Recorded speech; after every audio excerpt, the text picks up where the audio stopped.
अभी भी रोमा की आंखों से आंसू बह रहे थे। वो धीरे से उठकर खड़ी हुई और फिर कुछ पल सोचने के बाद धीमे से कहा, अगले बुधवार 26 को।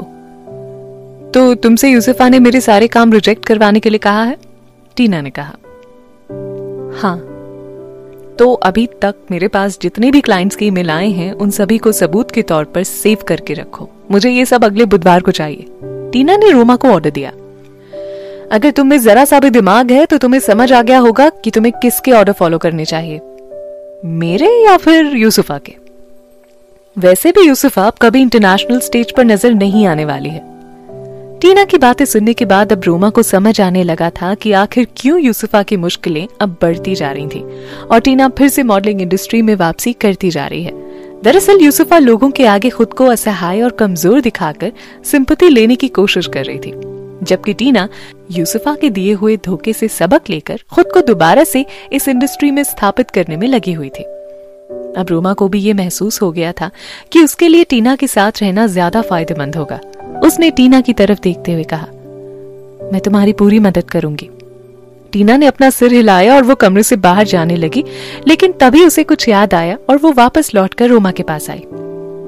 अगर तुम्हें कुछ समझ ना आए तो ऐसा कुछ मत कर बैठना जिससे मुझे बाद में कोई प्रॉब्लम झेलनी पड़े। टीना पीजी ग्रुप की बिल्डिंग से बाहर आई। बाहर कार में रितिका उसका इंतजार कर रही थी। रितिका ने जैसे ही टीना को देखा उसका चेहरा उतर आया था। तुम्हारी प्रणय से फिर लड़ाई हुई है ना? प्रणय ने मुझसे ब्रेकअप कर लिया है, टीना ने बिल्कुल आराम से कहा और फिर उसने अपना सिर सीट पर पीछे किया और अपनी आंखें बंद कर ली। वो अपने इमोशंस छिपाने की कोशिश कर रही थी। थोड़ी देर तक यूं ही शांत रहने के बाद टीना ने रितिका से कहा, पता है रितिका, जब प्रणय ने ब्रेकअप वाली बात कही ना तो उसके चेहरे पर शिकन तक नहीं थी। ऐसा लग रहा था मानो वो ये सब किसी किताब को पढ़ते हुए कह रहा है, और वो 3 साल तक मेरा कॉन्ट्रैक्ट भी नहीं खत्म करेगा। कितना गिरा हुआ आदमी है, उसे भगवान से भी डर नहीं लगता क्या?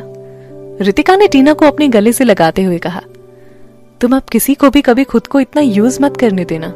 और रही बात प्रणय की, तो उसे तो ऐसा सबक सिखाना कि वो कभी किसी के साथ ऐसा खिलवाड़ करने से पहले ना 1000 बार सोचे। रितिका प्लीज मुझे अभी घर ले चलो, मुझे यहाँ बिल्कुल अच्छा नहीं लग रहा, टीना ने बिल्कुल रुआसी होकर कहा।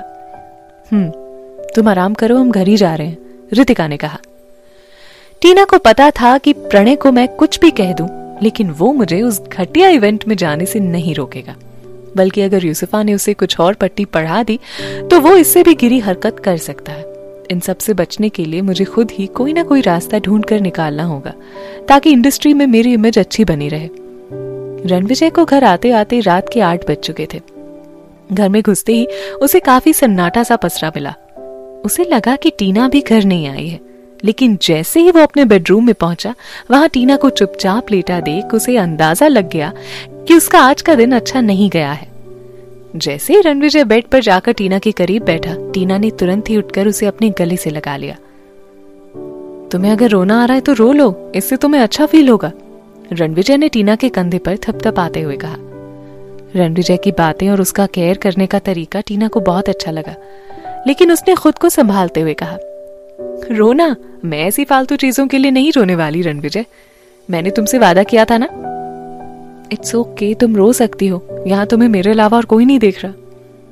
न जाने रणविजय का प्यार और उसका केयर देखकर, या पिछले 7 सालों में किसी ने भी टीना से इतना प्यार से बात नहीं की, इस वजह से वो बेतहाशा रो पड़ी।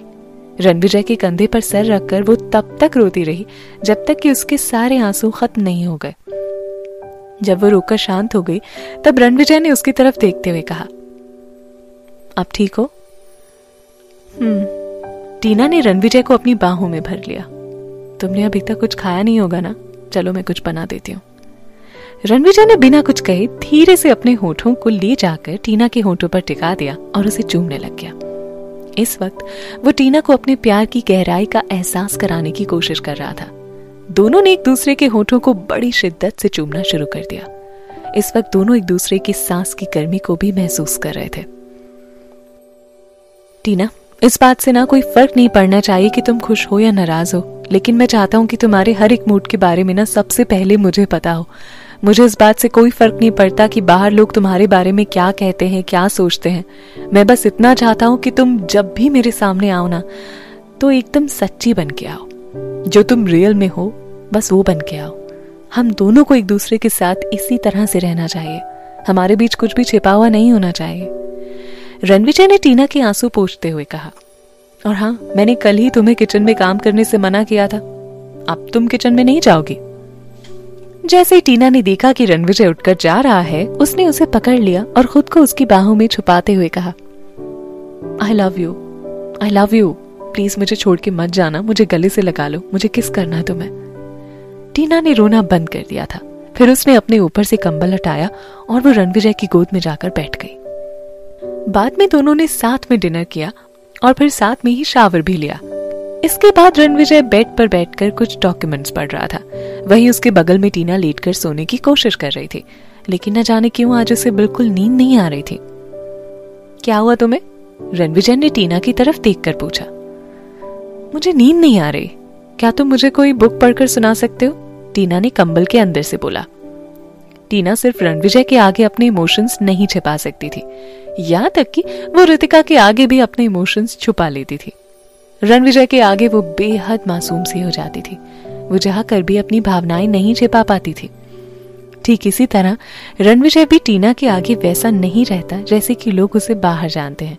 अगर रणविजय काम कर रहा हो और उसे कोई बीच में डिस्टर्ब करे तो फिर वो उसकी खैर नहीं करता। इस वक्त वो कोई जरूरी डॉक्यूमेंट पढ़ रहा था, लेकिन अगर इस वक्त टीना के अलावा किसी और ने उसे डिस्टर्ब किया होता तो वो उसके चेहरे पर डॉक्यूमेंट्स फेंक कर मारता। लेकिन टीना उसकी बीवी थी और रणविजय उसे बेपनाह प्यार करता था, इसीलिए वो बिना कुछ कहे मुस्कुराते हुए उठा और बुक शेल्फ से टीना के लिए एक बुक लेकर आया। वो टीना के बगल में बैठकर उसके लिए बुक पढ़ने लग गया। वास्तव में टीना इसी प्यार की भूखी थी जो कि उसे प्रणय ने कभी नहीं दिया था। कुछ ही पलों में टीना को नींद आनी शुरू हो गई और वो रणविजय की बाहों में सिर रखकर सो गई। इसके बाद अगले दिन टीना की नींद तब खुली जब उसका फोन बजना शुरू हुआ। ये उसकी नई मैनेजर रोमा का फोन था। टीना ने जैसे ही फोन उठाया उसने बड़ी शालीनता से कहा, टीना, मैं तुम्हारे घर पर हूँ, लेकिन वहां सिर्फ तुम्हारी असिस्टेंट थी। मैं वहां से चली आई हूं। मैं तुम्हें ये बताने आई थी कि जब से प्रणय ने ये अनाउंस किया है कि तुम इस शो में जा रही हो, तब से तुम्हारे फैंस में काफी नाराजगी देखने को मिल रही है। वो कह रहे हैं कि अगर तुम उस इवेंट में जा रही हो तो इसका मतलब ये है कि तुम उसके प्रोडक्ट को सपोर्ट कर रही हो। दरअसल वो कंपनी कुछ नशे वाले प्रोडक्ट्स भी बनाती है, इसीलिए तुम्हारे फैंस नहीं चाहते कि तुम इस तरह की किसी कंपनी का सपोर्ट करो। यूसुफा इस बारे में क्या कर रही है? टीना ने सीधे ही रोमा से पूछा। उसे तो इस बात का इंतजार है कि तुम कब इस शो में जाओ और कब लोग तुमसे नफरत करना शुरू करें। उसने यही सोचकर इस शो को प्लान किया है। तो फिर अब अगले बुधवार को देखते हैं कि लोग किससे नफरत करेंगे, टीना ने कुछ सोचते हुए कहा। और हाँ, तुम फैंस की चिंता मत करो, वो जो कह रहे हैं और जैसा सोच रहे हैं मेरे बारे में उन्हें सोचने दो, मैं ये सब मैनेज कर लूंगी।